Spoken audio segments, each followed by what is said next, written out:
Hello students. अभी तक हमें प्रीवियस वीडियो में इंटरेक्शन ऑफ द क्लासेस देखा और उस सीरीज में हमने देखा कि किस तरीके से हम क्लासेस का इंटरेक्शन कराते हैं। और उसमें दो मेथड्स हम देख चुके हैं जो कि हैज ए रिलेशनशिप की थी, composition and aggregation. Now another part of this is inheritance. तो इनहेरिटेंस का मतलब क्या होता है? इनहेरिटेंस का मतलब है again we are having the interaction of the classes, लेकिन हम इसमें जो पेरेंट क्लास रहेगी हमारी, है ना। इनहेरिटेंस का मतलब आप इनहेरिट वर्ड समझ पा रहे होंगे, जिसमें पेरेंट क्लास जो है उसकी प्रॉपर्टीज को चाइल्ड जो है हमारा इनहेरिट करता है ना। चाइल्ड क्लास इनहेरिट करती है। तो इसका बेनिफिट क्या होगा कि जो कोड हम ऑलरेडी लिख चुके हैं वो पूरी की पूरी चीजें हम हमारी चाइल्ड क्लास में यूज कर पाएंगे। और जो एडिशनल फंक्शनैलिटीज चाइल्ड क्लास की है हमारी, वो हम इम्प्लीमेंट करेंगे। Rest of the functionalities parent class की हम जो है वो यूज करेंगे। सो डायरेक्टली और indirectly it is helping us to reduce our code, है ना। तो कहीं ना कहीं ये हमारे कोड रीयूजेबिलिटी को सपोर्ट कर रहा है। That is what the reason we use the inheritance. तो हम प्रैक्टिकली देखते हैं इनहेरिटेंस किस तरीके से है। और हम इसी टर्म्स में सपोज हम क्लासेस बनाते हैं। आप देखिए,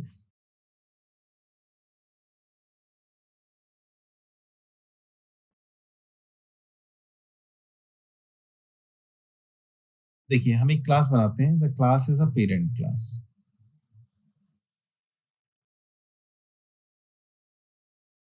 So this class is having some variables like a is equal to 10. It is having one constructor, that is underscore underscore init underscore self.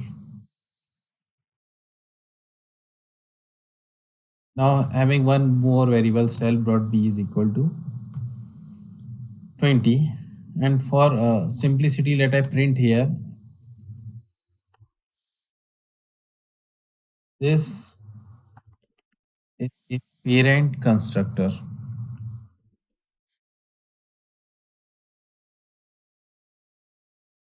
and we are defining one method, that is m.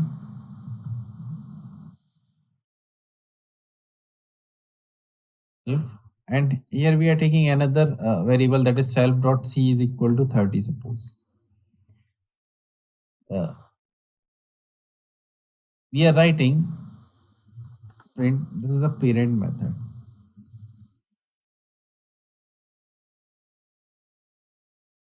Let me also differentiate the various methods here, है ना। हम differentiate करते हैं और methods को जो भी हमने पढ़ी हुई है, हम एक और मेथड डिफाइन करते हैं। मैं इसको m के प्लेस पर m1 कॉल करता हूँ। Now we are defining another method, that is m2। और के अंदर हम cls वेरिएबल पास कर रहे हैं और इसको हम लिखते हैं parent class method.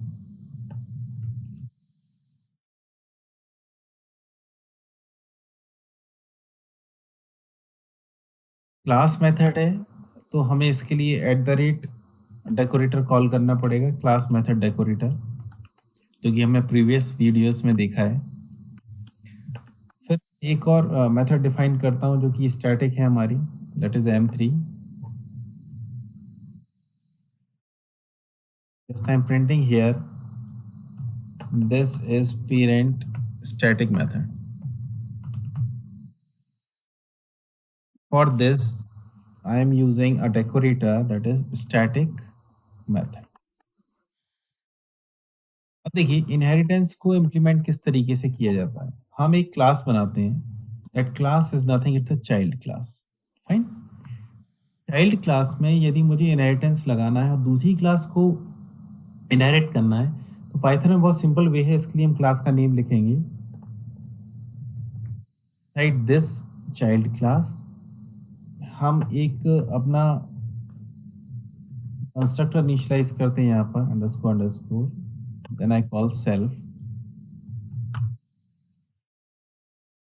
Print, it's a child constructor, the child।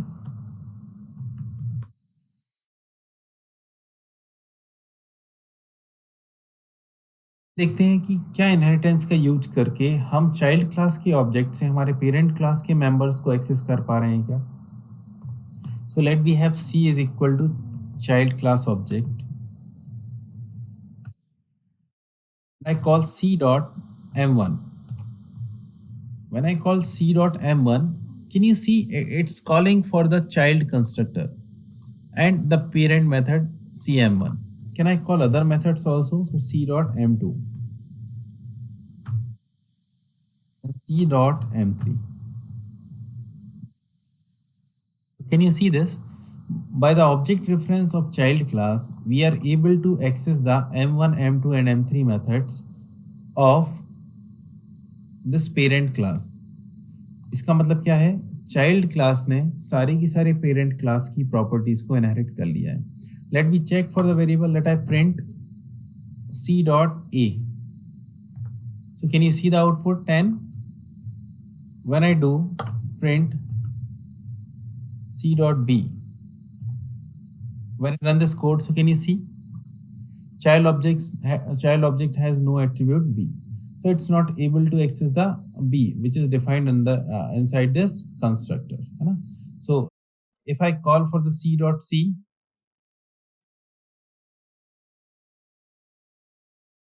and I run this code, can you see here is the b attribute error? Instead of this, if I call this here,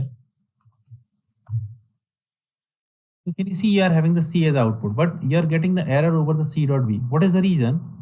मैंने यदि child class की constructor को call किया था, तो इस constructor को call करने पर जब पहला चाइल्ड क्लास के ऑब्जेक्ट को बनाया था, तो उसके ऑब्जेक्ट को बनाने पर इसका कंस्ट्रक्टर कॉल होता है चाइल्ड क्लास का और उसको कंस्ट्रक्टर यहीं मिल जाता है.